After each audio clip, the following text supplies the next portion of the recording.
So hi guys, welcome back to my YouTube channel. ನೀವೆಲ್ಲ ನೋಡ್ತಿರ್ಬೋದು, ಇವಾಗ ಟೈಮ್ ಬಂದು 5 o'clock ಆಗಿದೆ. ಸೊ ವೆದರ್ ನೋಡಿದರೆ ನಿಮಗೆಲ್ಲ ಗೊತ್ತಾಗುತ್ತೆ ಟೈಮ್ ಬಂದು ಎಷ್ಟಾಗಿದೆ ಅಂತ. ಸೊ ಸ್ವಲ್ಪ ಮಳೆ ಬರೋ ಥರನೇ ಇತ್ತು, ಆದರೂ ಲಾಗ್ ಸ್ಟಾರ್ಟ್ ಮಾಡಿದೆ. ಹಿಂದ್ಗಡೆ ನೋಡ್ಬೋದು ನಮ್ಮ ಹಸು ಮೇಯ್ತಿದೆ. ಸೊ ಅದಕ್ಕೆ ಕರು ಏನಿಲ್ಲ, ಬರೀ ಹಸು ಮಾತ್ರ ಇರೋದು. ಯಾಕೆಂದರೆ ಈ ಥರ ಸಾಮಾನ್ಯವಾಗಿ ಈ ಥರ ಹಸುಗಳಿರೋ ಕರುಗಳನ್ನ ಮಾರಾಟ ಮಾಡಿಬಿಡ್ತಾರೆ. ಯಾಕೆಂದರೆ ಈ ಥರ ಹಸುಗಳು ಕರು ಹಾಕಿದರೆ ಅದು ಗಂಡು ಕರು ಆಗಿದ್ರೆ ಅದನ್ನು ಮಾರಾಕ್ಬಿಡ್ತಾರೆ. ಯಾಕೆಂದರೆ ಅದನ್ನ ಇಟ್ಕೊಳ್ಳಲ್ಲ. ಸೊ ಹೆಣ್ಣು ಕರು ಆಗಿದ್ರೆ ಮಾತ್ರ ಅದನ್ನು ಸಾಕ್ತಾರೆ. ಆಲ್ಮೋಸ್ಟ್ ಅಲ್ಲಿ ಇಂಥ ಹಳ್ಳಿಗಳಲ್ಲಿ ಹೆಣ್ಣು ಕರು ಆಗಿದ್ರೆ ಅದನ್ನು ಮನೆ ಹತ್ರನೇ ಸಾಕ್ತಾರೆ. ಸೊ ಇವಾಗ ಬಂದು 5:30 ಅಷ್ಟರಲ್ಲಿ ನಾವು ಹಾಲು ಕರ್ಕೋಬೇಕು. ಸೊ ನೋಡ್ಬೋದು, ನಮ್ಮ ಯಜಮಾನ್ರು ಕೂಡ ಕಡ್ಡಿನ ಕುಯ್ದಾಕಕ್ಕೆ ಅಂತ ಬಂದು, ಸೊ ಮನೆಗೂ ಒಂದು ಸ್ವಲ್ಪ ಕಡ್ಡಿ ಕುಯ್ಕೊಂಡು ಹಸಿಗೂ ಸ್ವಲ್ಪ ಕಡ್ಡಿ ಕುಯ್ದಾಕೋಣ ಅಂತ ಬಂದಿದ್ದೀವಿ. ನೀವೆಲ್ಲ ನೋಡ್ತಿರೋ ಹಾಗೆ ಇದನ್ನ ಅಳ್ಜೋಳ ಕಡ್ಡಿ ಅಂತ ಹಳ್ಳಿ ಕಡೆ ಕರೀತಾರೆ. ಸೊ ಇದೊಂದು ಸ್ವಲ್ಪ ಪ್ರಮಾಣ ದೊಡ್ಡದಾದ ನಂತರ ನಾವು ಒಂದು ಕಡೆ ಮತ್ತೆ ಇನ್ನೊಂದು ಕಡೆ ಹೊಲದಲ್ಲಿ ನಿಮಗೆಲ್ಲ ತೋರಿಸ್ತೀನಿ ಬನ್ನಿ. ಮತ್ತೆ ಇನ್ನೊಂದು ಕಡೆ ಹೊಲದಲ್ಲಿ ನಾವು ಮತ್ತೆ ಜೋಳನ ಉತ್ತಿ ಬಿತ್ತಿರ್ತೀವಿ.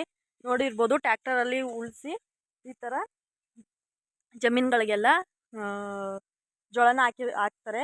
ಸೊ ಇದಿನ್ನೂ ಬಂದಿಲ್ಲ, ತುಂಬ ಚಿಕ್ಕದಿದೆ, ನೀವೆಲ್ಲ ನೋಡ್ತಿರ್ಬೋದು. ಆದರೆ ನಿಮಗೆ ಕಾಣಿಸುತ್ತೋ ಇಲ್ವೋ ಅಂತ ಗೊತ್ತಿಲ್ಲ, ಆದರೆ ತುಂಬ ಚಿಕ್ಕದಾಗಿ ಈಗ ತಾನೇ ಮೊಳಕೆ ಬರ್ತಿದೆ. ಸೊ ಈ ಹಳ್ಳಿ ಕಡೆ ಎಲ್ಲ ಇಷ್ಟೇ ಜೀವನ. ಒಂದು ಕಡೆ ಜೋಳ ಖಾಲಿ ಆಯಿತು ಅಂತ ಅಂದರೆ ಇನ್ನೊಂದು ಕಡೆ ಜೋಳನ ಸ್ಟಾಕ್ ಇಟ್ಕೊಂಡಿರ್ತಾರೆ. ಯಾಕೆಂದರೆ ದನ ಕರುಗಳಿಗೆ ಮೇವು ಸಾಲ್ಟೇಜ್ ಆಗಬಾರ್ದು, ಅವಕ್ಕೆ ತೊಂದರೆ ಆಗಬಾರ್ದು ಅಂತ ಈ ರೀತಿಯಾಗಿ ಜೋಳ ಎಲ್ಲನೂ ಕುಯ್ದು ಮತ್ತೆ ಇನ್ನೊಂದು ಕಡೆ ಸ್ಟಾಕ್ ಕೂಡ ಇಟ್ಕೊಂಡಿರ್ತಾರೆ. ನೋಡ್ಬೋದು, ನೀವು ಸುತ್ತಲೂ ನೋಡಿದರೆ ಬರೀ ಜೋಳನೇ ಇಲ್ಲಿ. ಇದು ಒಂದು ಮಂಡ್ಯ ಜಿಲ್ಲೆಯಲ್ಲಿರೋ ಒಂದು ಚಿಕ್ಕ ಹಳ್ಳಿ, ಆಚುಮ್ನಹಳ್ಳಿ ಅಂತ. ಸೊ ಇದೊಂದು ಪುಟ್ಟ ಹಳ್ಳಿಲಿ ನಂದು ಹಳ್ಳಿ ಸ್ಟೈಲ್, ನನ್ನ ಹಳ್ಳಿ ಲೈಫ್ ಸ್ಟೈಲ್ ಹೇಗಿರುತ್ತೆ ಅಂತ ನಿಮಗೆಲ್ಲ ತೋರಿಸ್ಕೊಡ್ತಿದ್ದೀನಿ. ಇಷ್ಟ ಆದರೆ ಲೈಕ್ ಮಾಡಿ, ಶೇರ್ ಮಾಡಿ, subscribe to Anjali Prasanna Kannada logs. So hi guys, ಊಟಕ್ಕೆ ಟೈಮ್ ಆಯಿತು ಅಂತ ಅಡುಗೆ ಮಾಡ್ತಿದ್ದೀನಿ. ನಿಮಗೆಲ್ಲ ಗೊತ್ತಿರೋ ಹಾಗೆ ಮುದ್ದೆ ಬಸ್ಸಾರು ಮಾಡೋಣ ಅಂತ ಅಂದ್ಕೊಂಡೆ. ಸೊ ಒಂದು ಕುಕ್ಕರ್ಗೆ ಬೇಳೆ, ಟೊಮೊಟೊ, ಸೊಪ್ಪು, ಅದಾದ ನಂತರ ನಿಮಗೆ ಖಾರಕ್ಕೆ ಬೇಕಾದಷ್ಟು ಹಸಿಮೆಣ್ಸಿನ್ಕಾಯಿ, ಹಾಗೆ ರುಚಿಗೆ ತಕ್ಕಷ್ಟು ಉಪ್ಪು, ಇಷ್ಟೂ ಒಂದು ಕುಕ್ಕರ್ಗೆ ಹಾಕಿ ಒಂದು 2 ವಿಷಲ್ನ ಕೂಗಿಸ್ಕೊಳ್ಳಿ. ಸೊ ಅದಾದ ನಂತರ ಒಂದು ತವನ ಬಿಸಿ ಮಾಡೋಕ್ಕಿಟ್ಟು ಒಂದು ಈರುಳ್ಳಿನ ಕಟ್ ಮಾಡಿ, ಒಂದು 2-3 ಗೆಡ್ಡೆಯಷ್ಟು ಬೆಳ್ಳುಳ್ಳಿನ ಎಡ್ಕೊಂಡು ಅದ್ರ ಮೇಲೆ ಫ್ರೈ ಮಾಡ್ಕೊಳ್ಳಿ. ಸೊ ಅದಾದ ನಂತರ ಕಾಯಿ ಎಡ್ಕೊಡೋದಕ್ಕೆ ಯಾರೂ ಇಲ್ಲ ಅಂತ ಕಾಯಿ ಕೂಡ ಎಡ್ಕೊಂಡೆ. ಸೊ ಹಳ್ಳಿ ಕಡೆ ಎಲ್ಲ ಹೆಣ್ಮಕ್ಳು ಇದೊಂದು ಕಲೆನ ಕಲಿತೇ ಇರ್ತಾರೆ. ಇದೇ ಅಂತ ಅಲ್ಲ, ಸಾಮಾನ್ಯವಾಗಿ ಎಲ್ಲ ಹಳ್ಳಿ ಕಡೆ ತನ್ನ ಕೆಲಸನ ತಾನೇ ನಿಭಾಯಿಸುವಷ್ಟು ಹೆಣ್ಮಕ್ಳು ನಿಪುಣರಾಗಿರ್ತಾರೆ. ಯಾರ ಮೇಲೂ ಡಿಪೆಂಡ್ ಆಗಿರಲ್ಲ, ತನ್ನ ಕೆಲಸನ ತಾವೇ ಮಾಡ್ಕೋತಾರೆ. ಸೊ ಅದಾದ ನಂತರ ಸ್ವಲ್ಪ ಕಾಯಿ, ಜೀರಿಗೆ, ಮೆಣಸು, ಕೊತ್ತಂಬರಿ ಸೊಪ್ಪು, ಒಂದು ನಿಂಬೆಹಣ್ಣು ಗಾತ್ರದ ಹುಣಸೆಹಣ್ಣು ತಗೊಂಡು ನಾನು ಹುರಿದಿಟ್ಕೊಂಡಿರೋಂತಹ ಎಲ್ಲ ಇಂಗ್ರೀಡಿಯೆಂಟ್ಸ್ನ ಅದರೊಳಗೆ ಮಿಕ್ಸಿ ಜಾರ್ ಒಳಗೆ ಹಾಕ್ತಿದ್ದೀನಿ. ಸೊ ಅದಾದ ನಂತರ ನಾನು ತೋರಿಸಿದಂಥ ಇಂಗ್ರೀಡಿಯೆಂಟ್ಸ್ನ ನೀವು ಮಿಕ್ಸಿ ಜಾರ್ ಒಳಗೆ ಹಾಕ್ಕೊಳ್ಳಿ. ಕಾಯಿನ ಸ್ವಲ್ಪ ಪ್ರಮಾಣದಲ್ಲಿ ಮಾತ್ರ ತಗೊಳ್ಳಿ, ಜಾಸ್ತಿ ಕಾಯಿನ ಹಾಕಿದರೆ ಅಷ್ಟು ರುಚಿ ಅನಿಸಲ್ಲ.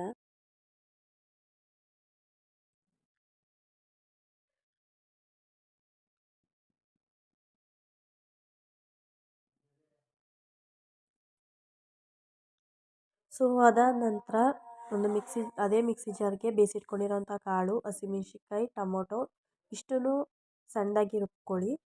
ಆದಷ್ಟು ಸಣ್ಣದಾಗಿ ರುಬ್ಕೊಳ್ಳಿ, ತರ್ತರಿಯಾಗಿ ಏನು ರುಬ್ಕೋಬೇಡಿ. ಸೊ ಅದಾದ ನಂತರ ನೀವು ಸೋಸಿಟ್ಕೊಂಡಿರೋಂಥ ನೀರಿಗೆ ಒಂದು ನಿಂಬೆಹಣ್ಣು ಗಾತ್ರದ ಹುಣಸೆಹಣ್ಣನ್ನ ನೆನೆ ಹಾಕ್ಕೊಳ್ಳಿ. ಅದಾದ ನಂತರ ಅದು ನೆನೆಯೋಷ್ಟರಲ್ಲಿ ನಾನು ಈ ಕಡೆ ಕಾಳಿಗೆ ಒಗ್ಗರಣೆ ಕೊಡ್ಕೊತಿದ್ದೀನಿ. ಸೊ ಒಂದು ಬಾಣಲೆಗೆ ಎಣ್ಣೆ ಹಾಕಿ ಈರುಳ್ಳಿ, ಹಸಿಮೆಣ್ಸಿನ್ಕಾಯಿನ ಚೆನ್ನಾಗಿ ಫ್ರೈ ಮಾಡ್ಕೊತಿದ್ದೀನಿ. ಈರುಳ್ಳಿ, ಹಸಿಮೆಣ್ಸಿನ್ಕಾಯಿ, ಕೊತ್ತಂಬರಿ ಸೊಪ್ಪು, ಕಾಯಿ ಇಷ್ಟನ್ನು ಹಾಕಿ ಕಾಳನ್ನ ತುಂಬ ಚೆನ್ನಾಗಿ ಫ್ರೈ ಮಾಡಬೇಕು.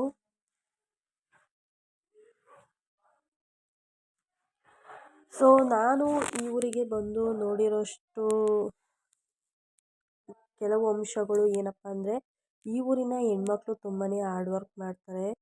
ಅಂದರೆ ಯಾರೂ ಯಾರ ಮೇಲೂ ಡಿಪೆಂಡ್ ಆಗಲ್ಲ.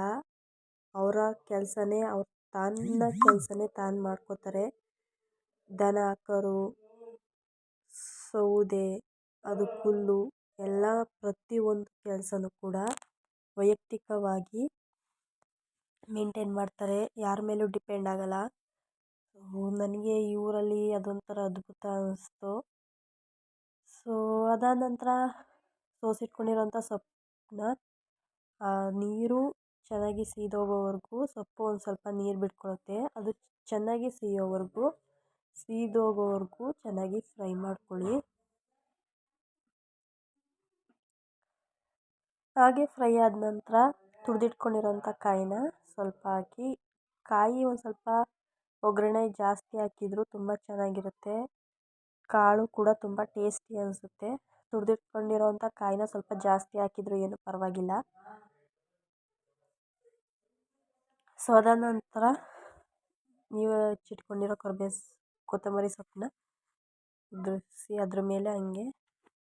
ಅದಾದ ನಂತರ ಒಂದು ಕುಕ್ಕರ್ಗೆ ಎಣ್ಣೆ ಹಾಕಿ ಜಜ್ಜಿಟ್ಕೊಂಡಿರೋಂಥ ಬೆಳ್ಳುಳ್ಳಿನ ಹಾಕ್ತಿದ್ದೀನಿ. ಸೊ ನೀವು ರುಬ್ಕೊಂಡಿರೋಂಥ ಖಾರನ ಅದಕ್ಕೆ ಹಾಕಿ,